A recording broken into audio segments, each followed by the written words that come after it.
we have to talk about the 1933 U.S. Open when we talk about Johnny Goodman, right? I mean, it's remarkable when you think about what he was able to accomplish.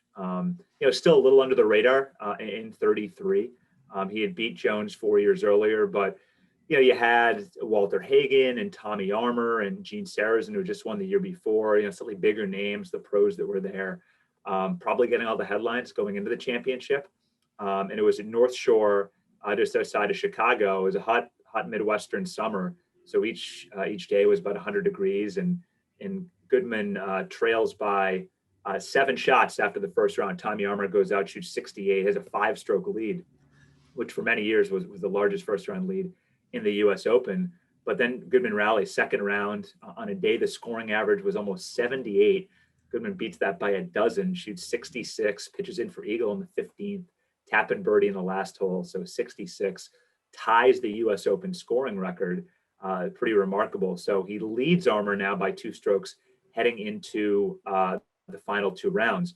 And Ben, at that time, U.S. Open up until 1965, final 2 rounds were played on Saturday, both the same day, 36 holes. So kind of a grind of endurance too. And on the morning of the final day, Goodman shoots the low round again. So low round on Friday, low round in the morning on Saturday, 200 par 70. Now he's ahead by 6 strokes over Ralph Guldahl. But another quirk of those early U.S. Opens is that the players weren't grouped by score.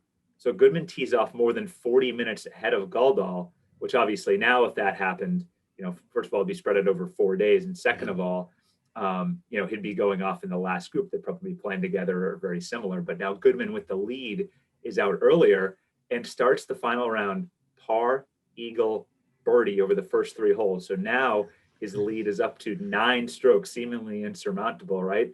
But as we know from disc golf and even watching the Players' Championship this past week, things can change really quickly. If there's water involved, if there's nerves involved, and Goodman goes out, plays defensively. He later described his play as gutless, is how he said it. He bogeys 4, double bogey 6, bogey 7, 8, and 9. So all of a sudden the lead's down to 2. And seemingly the impossible may happen, a 9-stroke lead evaporating over the final 15 holes. But Goodman plays a little better on the back, bogeys at 14 and 17. But Guldahl comes down the stretch. 2 players are tied. He has a chance to either win or at least force a playoff on the 18th hole. But Guldahl hits his approach in a bunker, makes bogey after missing a 5-foot putt. So Goodman watches nervously in the locker room as that happens, but finally was able to breathe a sigh of relief. For Goodman, this victory is really important. It validates what he's able to do in the Trans-Miss, what he's able to do in Nebraska on the amateur level, and then really validates his win over Bob Jones in 1929. And Jones was actually at North Shore. So Bob Jones, of course, retires from competitive golf at age 28 in 1930, but still was interested in the game, and he watched there as a spectator.